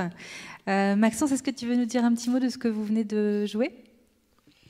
Eh bien, c'est une rencontre d'univers, en fait, entre Joël et moi. C'est une histoire, un peu. C'est l'histoire de notre histoire d'oiseau et l'histoire du ciel et de la terre, ce côté tonien de la percussion, oisif, éolien, de l'emplumé oiseau. Et voilà, c'est notre rencontre poétique, notre amusement, notre fantaisie. Et voilà, nous avions envie de vous partager un petit extrait de celle-ci. Et donc, tu vas travailler cette semaine en résidence avec d'autres musiciens. Tu peux nous les nommer ? Oui, eh bien, il y aura Damien Papin, Sarah, sa compagne. Alors, Damien est contrebassiste, Sarah est harpiste. Nous aurons Mathéo également, qui est à la mandole. Il y aura également notre Jean-Pierre Raffi. Jean-Paul Raffi. Jean-Pierre, j'ai dit. Jean-Paul. Pardon, Jean-Paul.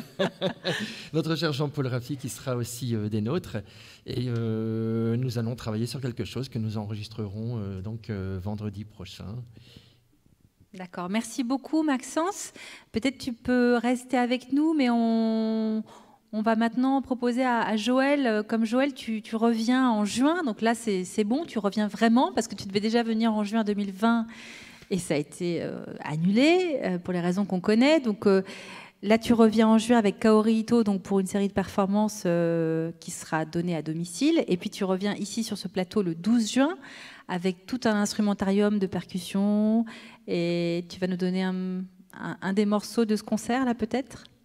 Oui, alors là, je suis venu avec un instrument plutôt léger, même si bon, il est quand même déjà assez conséquent, mais beaucoup moins que le clavicloche. C'est-à-dire le clavicloche, c'est le grand clavier où je joue une 60aine de cloches de vaches qui viennent de Chamonix, et celui-là, il fait 200 kilos. Alors voilà, bon, ça sera autour de cet instrument, donc ça sera un concert essentiellement avec des métaux, voilà. Et donc là, ce sont des petites lames en acier. C'est un instrument qui est d'inspiration africaine, enfin plus exactement d'origine, hein, qui mélange deux instruments, qui est ce qu'on appelle le piano à pouce, qui a différents noms, qui peuvent être sanza, kalimba, mbira, et puis un instrument plus grave qui s'appelle le kongoma, qui est une caisse sur laquelle on est assis, on tape, et en même temps on fait les basses. Donc là, avec cet instrument, ça me permet de jouer à la fois les graves, et quand même de faire une ligne mélodique, et parfois un peu de percussion aussi sur la caisse. Voilà. C'est un genre de tout en un. Tu viens de sortir un nouveau disque qui s'appelle Des pas sous la neige. Est-ce que ton concert donc reprend le répertoire de ce disque, ou oui, est-ce qu'il en est plus grande large que ça ? partie. Voilà, il reprend en grande partie ce programme. Voilà. D'accord. Autour des cloches de Chamonix, puisqu'on est à la montagne. Bon, voilà. Mais là, on est un peu plus loin. On est un peu plutôt. Voilà. Bon, je sais pas où on est d'ailleurs. Vous me direz.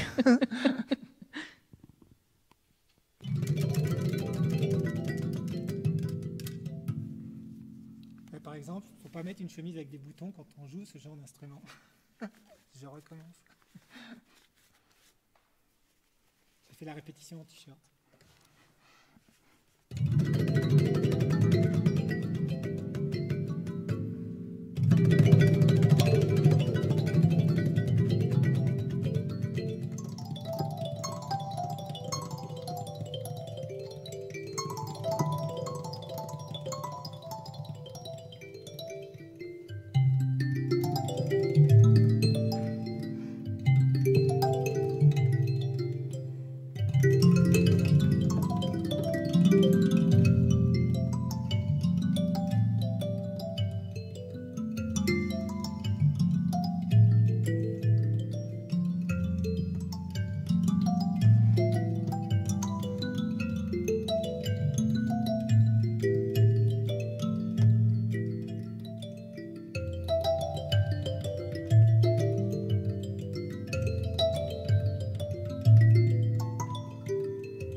Merci beaucoup, Joël. Je vous invite à rester là parce qu'on va tous se rejoindre maintenant sur le plateau. J'invite Béatrice Dilly de la Dépêche du Midi, donc édition Ariège, à nous rejoindre. Et puis, on va discuter ensemble. Alors, ce moment d'échange aurait dû être alimenté par des questions du public. Nous avons, pour des raisons indépendantes de notre volonté, dû interrompre le direct. Donc, nous allons dialoguer entre nous avec les questions aussi de Béatrice. Et puis, bien sûr, si vous avez des questions à la suite de cette émission, envoyez-nous-les à estiversaire@lestive.com. Asseyez-vous, Béatrice. Et bien sûr, nous vous répondrons très, très volontiers.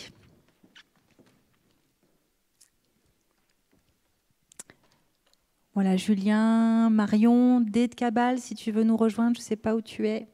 Chacun reprend la place qu'il avait et le micro qu'il avait. Non, alors Julien, pardon, on t'a prévu sur la chaise là. Ouais. Et toi ici. Et effectivement, D devait avoir un siège. Alors si on peut avoir un siège, peut-être en technique, s'il vous plaît, ou peut-être le. Non, peut-être pas. Si, ça va. Peut-être tu te mets juste par là. Donc on essaie de garder toujours un peu de distance entre nous. Et voilà. Non, mais c'est bien. Reste où tu étais. Oh, ouais.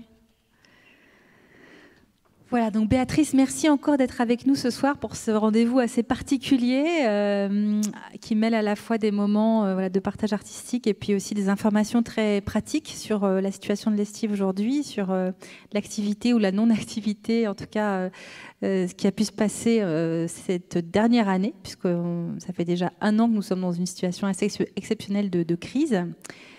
Et voilà, peut-être déjà vous avez des questions par rapport à ce que vous avez entendu ou ce que vous connaissez de l'Estive, je ne sais pas. Et puis on peut y répondre nous. On peut aussi évidemment inviter l'équipe, si certains ont envie de s'exprimer, à répondre ou à me compléter si vous pensez qu'il y a des choses que vous pourriez ajouter. D'abord, merci de m'accueillir. Bravo pour cette soirée qui a été riche en émotions. Avant l'interruption du direct, quelques questions sont malgré tout arrivées sur le mail de l'Estive, des questions et des remarques aussi, beaucoup d'encouragement. Donc je voudrais relayer aussi avant de poser ces questions, puisque tout le monde connaît la situation du monde culturel en France et dans le monde d'ailleurs. Hein. Ça ne se limite pas malheureusement cette pandémie à la France. Donc il y a Camille qui dit... Bravo pour ces propositions, ces adaptations. Merci de continuer à lutter pour faire vivre de beaux moments à vos usagers. Donc, c'est adressé évidemment à l'Estive, mais des encouragements aussi aux artistes avec des abonnés et des habitués de l'Estive qui sont pressés de retrouver ces doux moments dans les salles obscures. Nous avons, comment s'appelle-t-elle, Dodi, qui s'interroge aussi, après vous avoir adressé des mots d'encouragement, après la cérémonie des Césars, dans un théâtre avec masque, il y a de quoi se demander pourquoi on vous interdit d'ouvrir. Comment avez-vous vécu cette soirée? Sans vouloir polémiquer, c'est tout de même un comble, note Dodi. Donc là, c'est plutôt aux artistes que j'ai envie de m'adresser. Beaucoup, vous connaissez la polémique comme moi, on parle de 2 poids 2 mesures, des endroits qui peuvent accueillir, où on peut aller faire des courses, on peut vaquer à ses occupations, des endroits aussi à la télévision, où des émissions sont enregistrées en public, avec un public certes maigre, mais avec du monde dans les salles. Et vous qui êtes privés de salles de spectacle, peut-être, je ne sais pas, Marion, qu'est-ce que vous avez envie de dire? On va honneur aux dames. Stupéfaction, oui, bien sûr. Bien sûr, il y a des choses qui paraissent un peu étranges, et puis on a quand même le droit d'aller dans les écoles. Donc il y a plein de situations qui sont un peu étonnante, effectivement, et c'est un peu clivant. Et puis, effectivement, le fait que les structures n'aient pas le droit d'accueillir du public, et pour le public et pour les artistes, ça reste quand même très complexe. Je pense qu'on n'en voit pas vraiment les conséquences aujourd'hui, mais peut-être que dans quelques mois ou années, les choses vont être un peu compliquées, il me semble. Donc, bon, voilà. Puis après, c'est toute la question de ce qui est essentiel ou pas. Voilà, c'est un vaste débat. Les mots sont parfois un peu crus, peut-être. Hein. C'est un peu cruel par rapport à nos professions, à nos existences, et ce pourquoi on se lève chaque matin pour faire des choses, créer, travailler avec des gens, travailler aussi pour un public qui est en demande et qui a besoin en fait de faire ça. Et puis en plus on le voit, parce que quand on va dans les écoles pour faire des projets, puisqu'on a le droit de le faire, on se rend bien compte que c'est ultra nécessaire en fait d'aller à la rencontre des publics. Les enfants en ont hyper besoin, ils sont privés de beaucoup de choses, ils sont avec des masques toute la journée, peut-être plus que nous. Donc voilà, il y a des choses qui sont un petit peu étonnantes. Les enfants et les adultes aussi. Oui, mais je pense que la journée des enfants est encore plus complexe peut-être que celle des adultes, où on a toujours des petits moments pour s'échapper et respirer. Et les enfants, c'est vraiment... ouais, je pense que c'est peut-être eux qui subissent encore plus cette exigence du masque tout au long d'une journée. Donc, face à cette situation, il y a plusieurs façons de réagir. On a entendu ce soir des propositions, l'envie de voir, de penser le monde d'après, une autre façon de réfléchir à la création. Il y a dans le même temps des théâtres qui sont occupés en France, une quarantaine je crois en ce moment. Pas d'occupation pour l'instant de l'Estive. D'abord une question à Carole Albanese. Quelle est votre position à titre personnel, si tant est que vous puissiez vous exprimer à titre personnel ou en tant que responsable de l'Estive? Qu'est-ce que vous pensez de ces occupations de théâtre? Comment l'Estive se projette dans ce mouvement, ou est-ce que vous êtes sur d'autres modes d'action? Et après, je poserai la question à quelques-uns des artistes qui sont là. Alors effectivement, on allait déjà en une semaine à une quarantaine de théâtres occupés. Moi, je suis allée au théâtre de la Cité de Toulouse hier à UNAG pour entendre un peu tous les points de vue qui s'exprimaient, parce que c'est très important. Je crois qu'on soit vraiment à l'écoute de tous ceux qui ne se sentent pas écoutés, parce que quand même le problème, c'est que on ne se sent pas écouté dans notre profession. Il y a vraiment des gens, et parmi les plus vulnérables dans la profession, qui se sentent abandonnés. Alors pour autant, les points de vue s'affrontent. Hein. Je pense qu'on est un des pays où la crise est finalement la moins dure pour les artistes, parce qu'il y a quand même des fonds de solidarité qui sont mis à disposition par l'État, par les collectivités. Donc il y a un soutien qui est colossal, mais qui ne répond pas complètement aux besoins et qui surtout laisse de côté ceux qui ne sont pas encore dans l'écosystème du spectacle vivant, avec un statut d'intermittent. J'entendais hier, celui qui m'a le plus touché, c'est un étudiant en fait qui était au conservatoire de Toulouse et qui disait ce sont des désarrois, son besoin de pouvoir s'exprimer, de pouvoir travailler, de pouvoir envisager un avenir en fait dans la profession, et qui invitait à une action certes très symbolique, mais que je trouvais assez belle, de faire la queue comme ça devant le théâtre de la Cité. Alors je pense que ça aura lieu samedi, en respectant tous les gestes barrières, en respectant les distanciations de 2 mètres entre chaque personne, avec des personnes qui seraient habillées en tenue colorée, pour faire circuler comme ça, comme un serpentin, cette file d'attente qui n'en finit pas d'attendre en fait, pour rentrer au théâtre. Et je trouvais cette initiative à la fois simple, belle, et en même temps puissamment portée par ce jeune qui se dit mais qu'est-ce qui me reste, qu'est-ce que je peux faire aujourd'hui pour avoir un calendrier de reprise, pour avoir des perspectives en fait. Parce qu'en fait ce qui se passe, et ça le grand public ne le sait pas forcément, c'est que ce qu'on vit actuellement, certes, on n'en subit pas les pires conséquences aujourd'hui, ce que disait Marion à l'instant, c'est-à-dire qu'effectivement, là, le secteur est sous perfusion, c'est-à-dire qu'on a beaucoup de subventions, et c'est toutes ces subventions qui nous ont permis de continuer l'activité, même de l'amplifier, ce que je disais, même d'augmenter certains moyens accordés à la création contemporaine, mais toutes ces créations qui se préparent, alors certes, qui prennent leur temps, mais qui se préparent, elles vont se retrouver face à un manque de débouchés d'ici peu de temps, c'est-à-dire qu'en fait, on ne peut pas doubler non plus l'activité des théâtres pour diffuser 2 fois plus d'œuvres l'année prochaine. Voilà, donc il y a cette difficulté-là. Et puis surtout, c'est ce que disait Marion, c'est-à-dire qu'il y a un problème aussi, on va dire, de conception de société entre les tenants de l'essentiel et non essentiel, c'est-à-dire qui placent une ligne de démarcation entre ce qui serait essentiel et ce qui ne serait pas, sans tenir compte en effet du fait qu'il y a tout un pan de la population pour qui c'est non seulement essentiel mais vital en fait de s'exprimer artistiquement, c'est-à-dire que ça ne pose même pas de question. Je crois que ça a été extrêmement mal vécu, mais pas que pour nous, hein, pour d'autres professions, et je pense à Didier Lamotte et à tous ses confrères restaurateurs. C'est vrai que le langage a son importance en fait.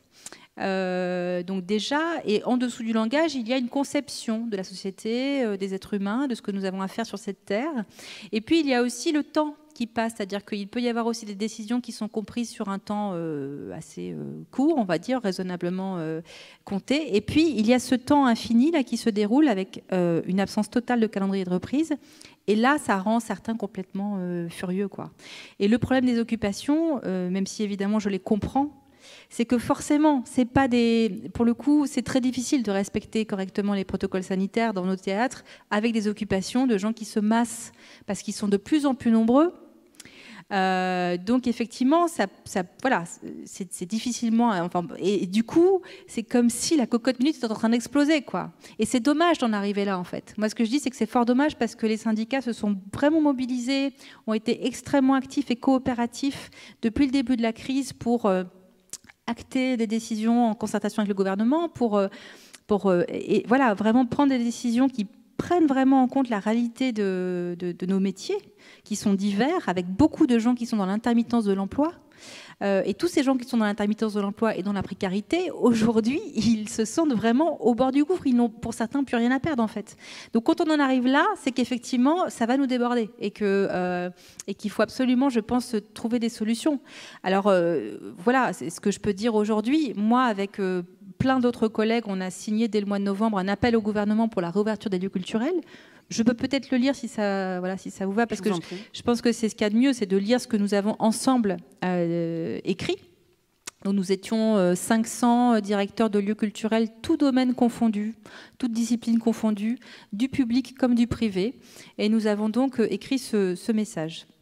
Donc, Monsieur le Président de la République, Monsieur le Premier ministre, nous, directrices et directeurs de lieux culturels, appelons à la réouverture au public des théâtres et de tous les lieux de création et de diffusion du spectacle vivant dans sa diversité. Nous y sommes prêts, car nous sommes responsables face à la crise que nous traversons et solidaires des soignants, qui sont souvent nos partenaires dans des projets artistiques ou culturels.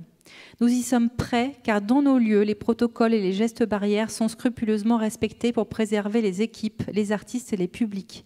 Les équipes ont su s'adapter aux nouveaux modes de travail, grâce notamment aux mesures de soutien mises en place par l'État.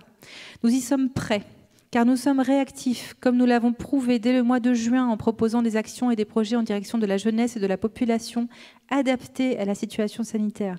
Nous y sommes prêts, car nous avons vu comment le public a répondu présent lorsque nous avons ouvert en septembre et octobre. Les témoignages de leur joie, leur émotion, leur enthousiasme et leur attachement à nos lieux sont une force quotidienne. Nous y sommes prêts, car sur nos plateaux, des équipes artistiques continuent à répéter et leurs spectacles n'attendent que le public pour exister. Nous y sommes prêts, car nous sommes responsables et solidaires des intermittents du spectacle, pour que l'année blanche ne devienne pas l'année noire de tous les précaires de notre secteur. Nous y sommes prêts, car nous savons qu'il n'est pas possible de réduire longtemps l'être humain à ses besoins physiologiques, qu'il faut pour chacun nourrir son imaginaire, éprouver des émotions comiques ou tragiques, partager des idées. Nos lieux sont porteurs de liens indispensables à la construction collective d'espoir dont notre pays a un besoin impérieux. Nous y sommes prêts, car nous mesurons l'engagement sans faille de Madame la Ministre de la Culture et la soutenons à la veille des décisions que vous devez prendre. Cet appel n'est pas une tentative d'obtenir une dérogation, mais un devoir pour nous d'affirmer la place des arts vivants, essentiels à l'équilibre démocratique de la nation. Donc ça, c'est un appel qu'on a envoyé le 21 novembre, qui a été donc co-signé par 500 directeurs de lieux culturels, qui a été renvoyé 3 mois plus tard, donc là en février, au même gouvernement. Bien sûr, entre-temps, il y a eu des dialogues avec le gouvernement, mais toujours pas de calendrier, toujours pas de décision claire, toujours pas non plus de raison cohérente de laisser les lieux fermés, pas non plus de raison claire par rapport à nos différents lieux, parce qu'effectivement, il y a une diversité de lieux. Les musées, les cinémas, les théâtres, bon bref. Donc voilà, effectivement, on est prêt. Et le problème aujourd'hui, c'est que là, on est face à effectivement des occupations qui peuvent nous déborder. Enfin voilà, qui peuvent déborder tout le monde. Et encore une fois, je dis ça en total respect de l'engagement de ces personnes et en soutenant leurs revendications pour effectivement le prolongement de l'année blanche des intermittents, pour la protection des plus vulnérables dans ce secteur culturel, certains n'ayant pas encore des droits à l'intermittence, mais travaillant et donc se trouvant là face à au néant, quoi. On connaît quelqu'un à Foix, par exemple, qui est passé au RSA faute de pouvoir réunir ses cachets. Donc c'est quand même des situations assez tragiques, très concrètes. On a fait, vous le savez sans doute, une demande de référé liberté. Donc on est extrêmement nombreux, tous les syndicats du secteur professionnel du spectacle vivant. Nous avons fait donc cette demande de référé liberté qui a été rejetée par le Conseil d'État, mais je voudrais peut-être juste dire donc le communiqué du ministère de la Culture qui a été publié le 23 décembre par rapport à cela, tout en rappelant que la fermeture des cinémas, théâtres et salles de spectacle porte une atteinte grave aux libertés, notamment à la liberté d'expression, à la liberté de création artistique, à la liberté d'accès aux œuvres culturelles et à la liberté d'entreprendre. Le juge des référés a estimé que cette mesure de fermeture ne portait pas une atteinte manifestement illégale aux libertés en cause dans le contexte de la récente dégradation du contexte sanitaire et des incertitudes qui pèsent sur son évolution à court terme. Il a également précisé que dans un contexte plus favorable, cette mesure ne pourrait être maintenue au seul motif qu'il existe un risque de transmission du virus aux spectateurs. Voilà. Donc je veux dire qu'on a quand même tenté des choses, on est passé par les voies légales. Aujourd'hui, il y en a d'autres qui prennent des voies, effectivement, qui ne sont plus légales, mais qui, je crois, concernent tellement de gens qu'à un moment, il faut écouter. Voilà. Donc les scènes nationales sont prêtes, les théâtres, petits et grands, sont prêts aussi. Et nous avons aussi des artistes qui tentent des choses, comme vous dites, en même temps. J'ai entendu tout à l'heure Astrid Catala qui disait qu'elle était prête à jouer sous une bulle. Et qu'il y avait des choses à inventer. Déde Cabal était aussi dans cette envie de création, et créer, c'est le propre des artistes. Donc, est-ce qu'il n'y a pas de nouvelles façons d'inventer son art ? Il a été beaucoup question ce soir, au-delà des spectacles qui ont été reportés ou annulés malheureusement, de moments qui étaient diffusés sur Internet. Des passagers du livre qui sont des rencontres littéraires qui sont en direct, de ce concert que vous avez mis en ligne qui aurait peut-être rassemblé 300 personnes à l'Estive et qui en est à quelques 2000 vues actuellement sur la chaîne YouTube de l'Estive. Donc vous, artistes, on va commencer peut-être par Madame Catala. Comment vous sentez en tant que créatrice dans cette période? Est-ce que finalement elle inhibe, ou au contraire, elle fait un peu plus appel à cette imagination qui est le moteur premier des artistes?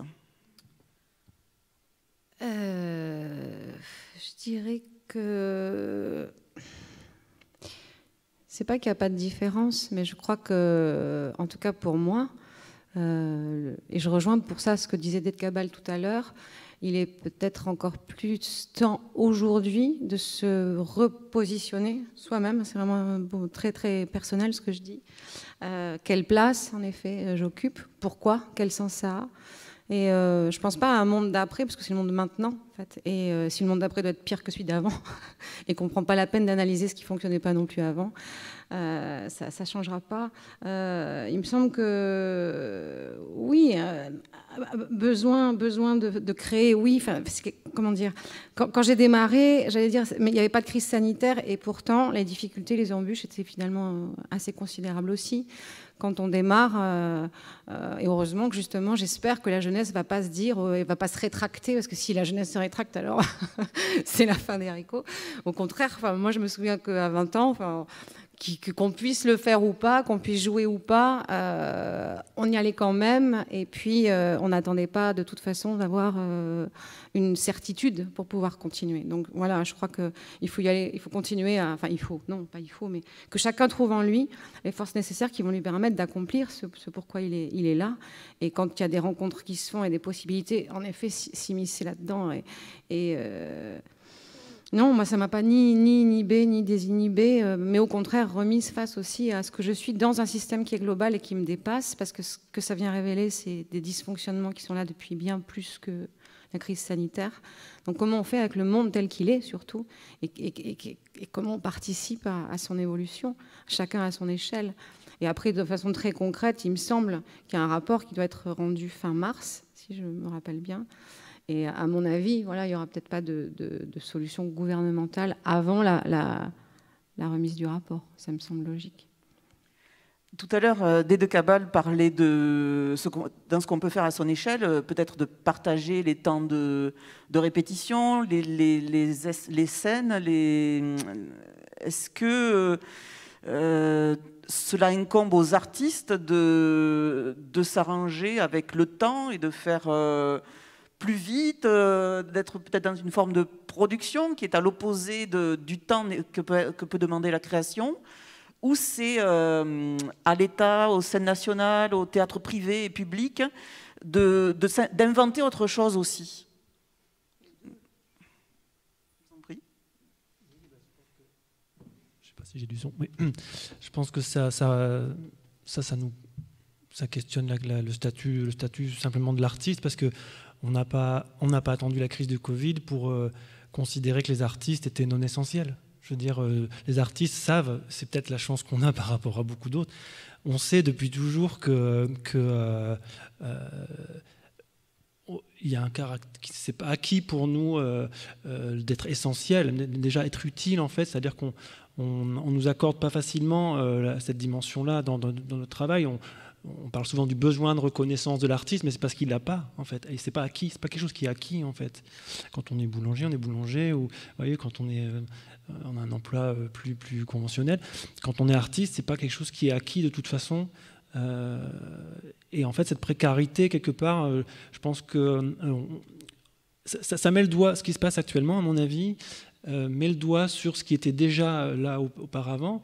Et quelque part, en fait, ce qui est intéressant, c'est qu'en fait, ça montre est-ce qu'on est vraiment capable de se passer des artistes, en fait. Alors peut-être que je répète un peu ce qui a été dit auparavant, mais il y a des nourritures qui sont essentielles, vitales, à très court terme, comme manger, boire, etc., et d'autres nourritures qui sont plus spirituelles, plus sensitives, dont on pense pouvoir se passer un certain temps, mais en fait, on s'aperçoit très vite qu'on fane, en fait.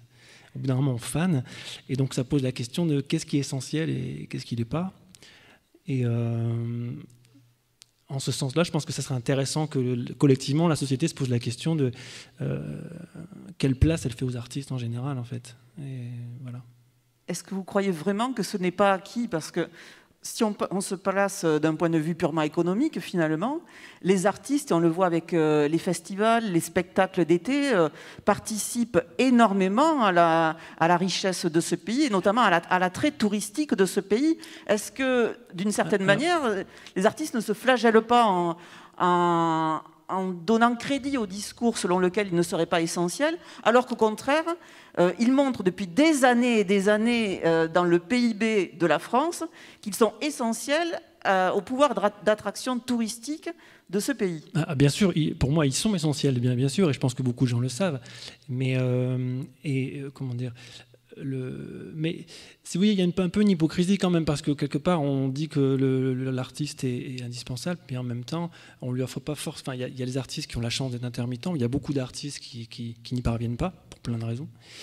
Et donc en fait on en laisse aussi beaucoup sur le carreau. Donc on a la chance d'avoir ce modèle-là, mais je pense que on reconnaît aux artistes en général le caractère essentiel, mais quand on regarde chaque artiste particulier, la situation n'est pas si simple à mon avis. Enfin, après,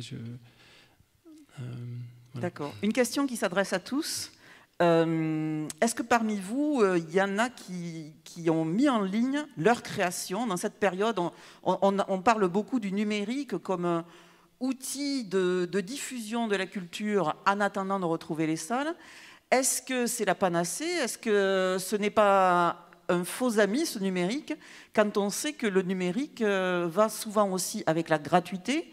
Alors, il y a effectivement une initiative dans le sens de la création d'une chaîne YouTube, pour le coup, qui est partie de l'Ariège avec la création de Bienvenue au spectacle, des spectacles qui sont tous les vendredis diffusés à partir de la limonaderie à Foix, des spectacles payants sur abonnement. Mais c'est un peu l'exception. Le numérique va souvent de pair avec la gratuité. Est-ce que c'est une solution, ou c'est un pis-aller pour vous en attendant le retour des spectacles, des scènes ouvertes que tout le monde aspire, auxquelles tout le monde aspire? Non, je pense que c'est un outil supplémentaire, il ne faut pas les mettre en rivalité. Enfin, c'est un outil, c'est un avatar, mais ça ne remplacera évidemment jamais le spectacle vivant. Moi, par exemple, je peux pas me résoudre à ça, quoi. J'accepte pas, quoi, ça, le fait de jouer devant pour une caméra avec des. Enfin, pour moi, ça, je peux pas, quoi. Enfin, voilà, c'est pas. Il y a un truc en moi qui, même les réunions, j'ai beaucoup de mal avec ça, quoi. Je préfère. Alors, j'ai mis des choses en ligne. J'ai fait des créations, des clips, par exemple, qui sont des créations vidéo, quoi, où je fais de la photo. Mais j'arrive pas, moi, à jouer, voilà. Le spectacle vivant, pour moi, c'est vivant et je peux pas l'imaginer autrement, quoi. C'est vivant et c'est aussi le retour de la salle, d'un public, qu'on soit chanteur, danseur, comédien. C'est aussi se nourrir des réactions de la salle. Et est-ce que c'est pas ça qui vous manque le plus, finalement? Moi, j'avoue que j'ai joué, quoi, pendant cette période. Non, mais voilà, moi, je peux le dire, quoi. Il y a eu des... déjà, on a multiplié les ouvertures en résidence, parce qu'on est en création d'un nouveau spectacle, donc on a vraiment ouvert le plus possible les répétitions. Alors, je ne sais pas, moi, voilà, on a pu ouvrir au moins 2 ou 3 fois, sur des périodes d'une semaine ou 2 semaines, les répétitions à des publics, voilà, de lycéens, tout ce qui était possible, quoi. Même en souterrain, participer à des spectacles clandestinement, tout ça, quoi. Enfin, voilà. Qu'est-ce que le public qui vous suit peut faire pour vous aider finalement à obtenir cette réouverture des salles et des lieux de création auxquels tout le monde aspire?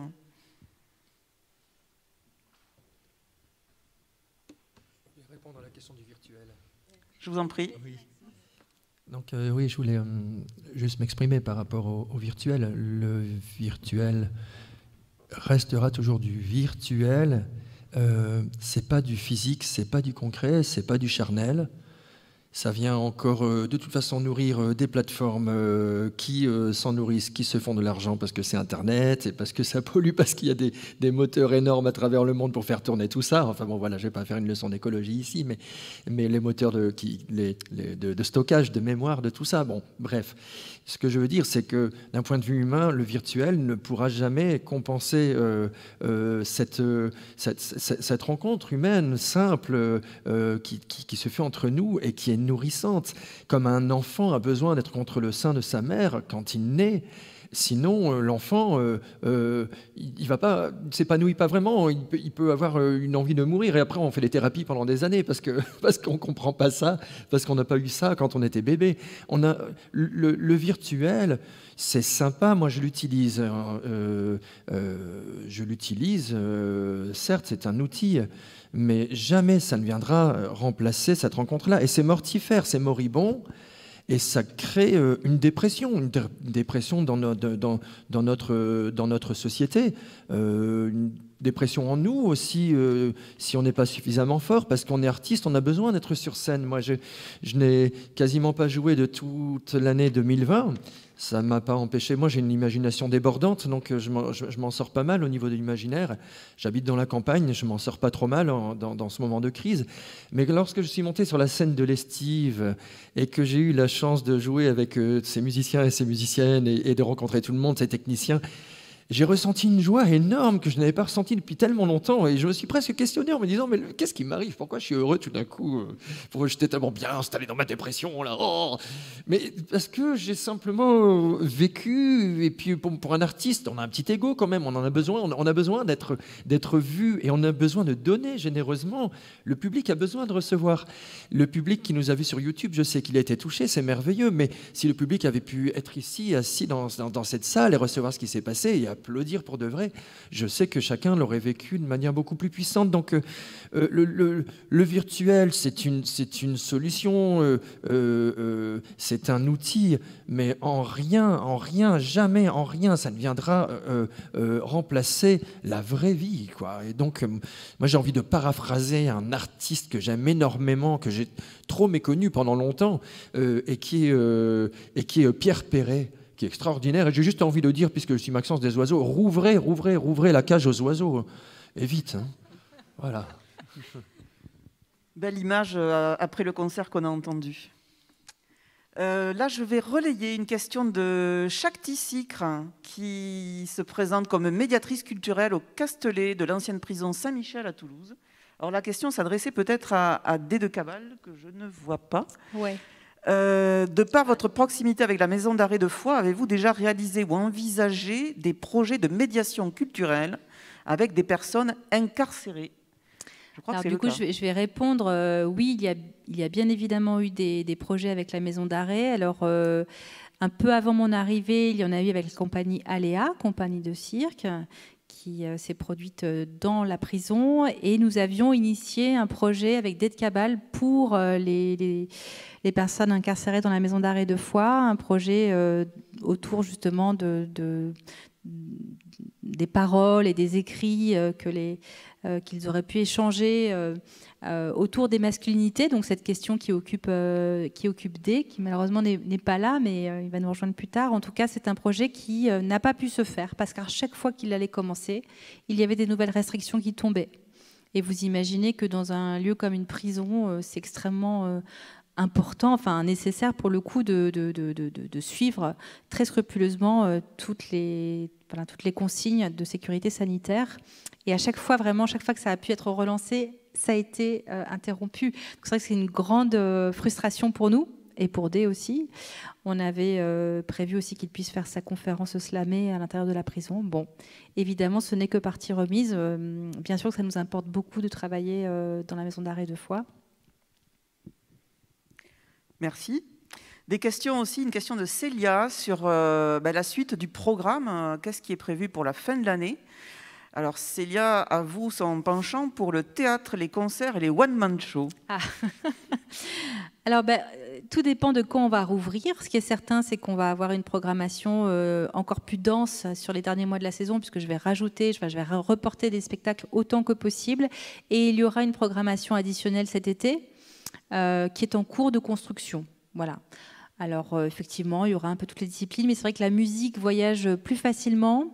Et dans le temps qui nous est donné pour organiser les spectacles, c'est vrai que c'est quelque chose qui est plus facile. Pour autant, on va essayer vraiment de reporter aussi des spectacles de théâtre ou d'autres disciplines, mais on n'est pas... on a l'Estive, bien sûr, mais l'idée, ce serait de pouvoir aussi emmener les spectacles ailleurs, en plein air ou dans d'autres villages de l'Ariège, dans des salles communales ou autres, enfin partout où ce sera possible, et on n'a pas de visibilité, donc voilà, dès qu'on peut on vous répond, et surtout rester connecté avec nos réseaux sociaux, parce qu'on communique chaque jour et on donne des infos actualisées chaque fois que possible. Merci beaucoup. Je pense que nous sommes arrivés à la fin de cet estiversaire. Vous pourrez en lire le compte-rendu dans la Dépêche du Midi du jeudi 18 mars. Et encore merci pour cet accueil. Merci aux artistes de s'être déplacés, d'avoir aussi offert des moments de culture aux fidèles de l'Estive. Et merci pour ces concerts, et en espérant vous retrouver très très vite sur les scènes de l'Estive et d'ailleurs pour faire vivre la culture. Merci. Merci Béatrice, merci encore à tous les partenaires de cette soirée, One Shot Vidéo qui a réalisé la captation vidéo de toute cette soirée. Merci vraiment à tous les artistes présents ce soir de nous avoir offert ces musiques, ces entretiens si inspirants. Et puis merci à Didier Lamotte pour son cocktail estiversaire qui va rester et qu'on boira tous ensemble à nouveau l'année prochaine. Merci beaucoup à l'équipe de l'Estive qui a préparé soigneusement ce rendez-vous. Je rappelle que la billetterie, l'accueil est ouvert 3 jours par semaine désormais, le lundi après-midi, le mercredi après-midi, le vendredi. Donc vous pouvez venir nous rencontrer à l'accueil uniquement pour échanger avec nous, ou échanger vos billets de spectacle aussi, ou les faire rembourser bien évidemment. Et que, encore une fois, voilà, si vous avez des retours, des commentaires, des suggestions, vous pouvez aussi partager cette émission. Ce n'est qu'une émission à l'instant T, le 16 mars 2021. On espère fort vous retrouver très vite dans la salle de l'Estive et partout où l'Estive emmène les spectacles et le cinéma sur les routes de l'Ariège ou de l'Aude. Voilà, et merci encore à nos partenaires, parce que je le disais, cette année a été extrêmement compliquée, mais on a pu tout de même travailler et on peut aussi quand même bénéficier de moyens. Et c'est pour ça aussi que je parle pour ceux qui n'en ont pas ou qui en ont moins, parce que c'est important la solidarité interprofessionnelle, donc c'est important de maintenir tous ces fonds de solidarité qui bénéficient aux acteurs de notre secteur du spectacle vivant et du cinéma aussi, bien sûr, et de la culture en général. Donc merci à la ville de Foix, merci à Nicolas Vléric d'avoir été présent ce soir, merci au département de l'Ariège, extrêmement solidaire aussi dans cette période, à la région Occitanie et à la DRAC qui est aussi à nos côtés et nous aide sur plein de plans. Merci à vous, à bientôt.